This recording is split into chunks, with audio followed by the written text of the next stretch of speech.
Hello friends, I'm Varun Vohra and welcome to my channel IT with Varun Vohra to master the fundamentals.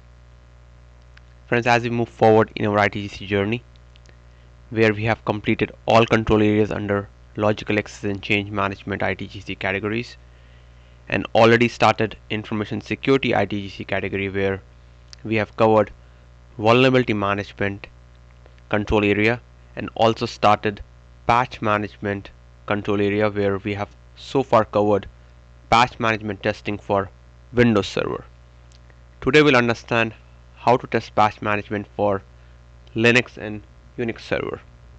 So let's start with the process, the key steps in the process, the first one being the request list.